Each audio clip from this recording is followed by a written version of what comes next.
On the morning of December 7th, 2019, in the Dharuhera area of India, a person was passing by around 3:50 a.m. when he noticed a girl lying on the roadside, her body bleeding. The person immediately called the local police, and the Rewari police swiftly reached the crime scene. Upon investigation, they found the lifeless body of a girl around 24 to 25 years old. It was evident that the girl had been shot brutally, 1 bullet to her head, 2 to her chest, and 1 to her abdomen.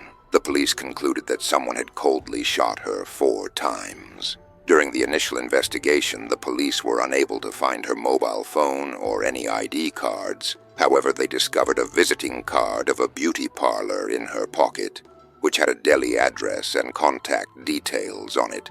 The police sent the body for a post-mortem and called in the dog squad and forensic team for further investigation.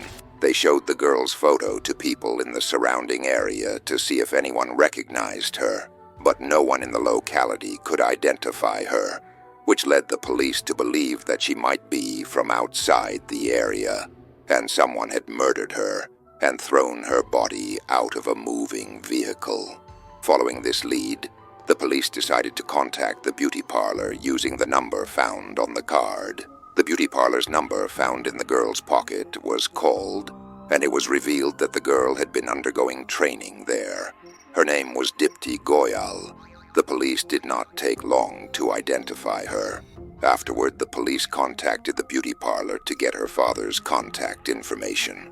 Upon sending her photo to him, her father immediately recognized his daughter. He informed the police that she had left their home on December 6th. She hadn't returned that entire day.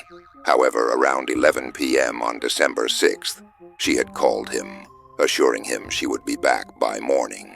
After that, they lost contact.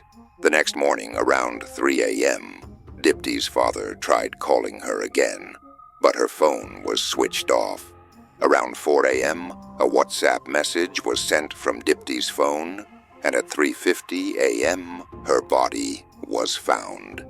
This raised suspicions as to how Dipti could have sent a message if she had been dead at that time. The police started suspecting that the killer might have been using her phone after committing the crime. They also suspected that she might have been sexually assaulted before being murdered and left by the roadside. The police sent the body for a post-mortem and began their investigation. At first glance, the case appeared simple, but as they dug deeper, the twists and turns would leave everyone shocked. This case expanded beyond one state, reaching the police forces of 4 different states, becoming a high-profile case.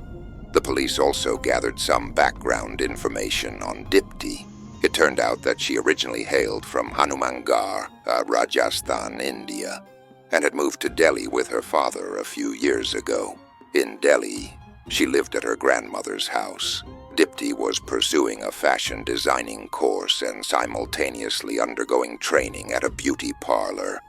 Her family had no known enemies, so the brutal murder raised even more questions.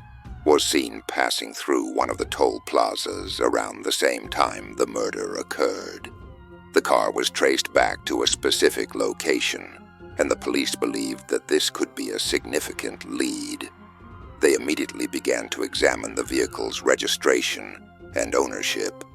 At the same time, they also discovered that the man found on the highway near Jaipur was likely a cab driver, given his attire.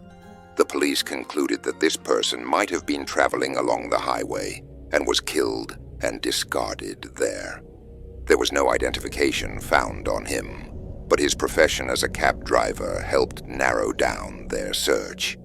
Back in Haryana, as the police continued their investigation, they focused on the mobile phone. They confirmed that the phone was indeed in the possession of the murderer.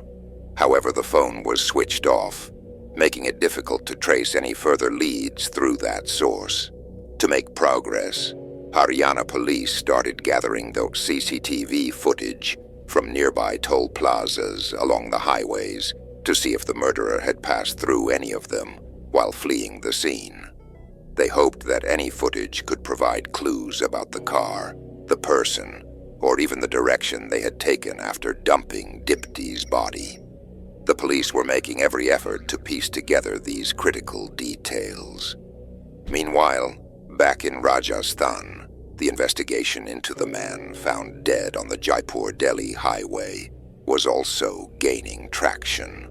The discovery of a man's body with a gunshot wound in his head indicated that there was a connection between the two crimes.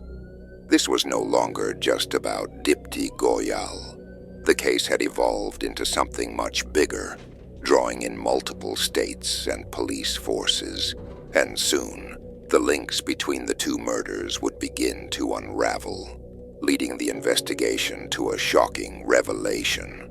The police then contact Ajit Singh, and it is revealed that the car in question is registered under his name. When asked about the vehicle's location, Ajit informs the police that the car is used by an online cab service, and the driver is his brother, Devendra Singh. Upon sending a photo of the body found on the highway to Ajit, he immediately recognizes the deceased as his brother Devendra, and confirms that Devendra had taken an online booking on the evening of December 6th with a destination in Jaipur. Now the investigation takes an unexpected turn. It is revealed that the online booking for the ride was made not by Devendra, but by Dipti Goyal herself. This startling connection links the two cases together, and both the Haryana and Rajasthan police are now involved. The case had become a high-profile one, and the police from Delhi, Haryana, and Rajasthan decided to conduct a joint operation. The goal was to track down the vehicle and its driver by any means necessary. Meanwhile, Rajasthan police had put the vehicle's details under surveillance, but they couldn't get a location. However, they contacted Gujarat police, sharing the car's details and asking them to notify them if the vehicle was spotted in Gujarat. What happens next is a game changer. Gujarat police report that they have already recovered the vehicle and apprehended the driver. This news was a breakthrough for the joint operation team, and they immediately traveled to Gujarat. Upon questioning, Gujarat police revealed that a local car dealer had reported a person trying to sell the car, an Innova Krista. When the dealer checked the car's exterior and interior, he noticed some damage on the outside and bloodstains inside. When asked about these, the person gave vague responses, and the ID presented by the seller was also fake. The car dealer, being cautious, kept the person in his office and contacted Gujarat police. The police quickly arrived and arrested the man, whose name was Hemant Lamba. It turns out that Hemant was from Delhi, a well-known bodybuilder and the chairman of a supplement company.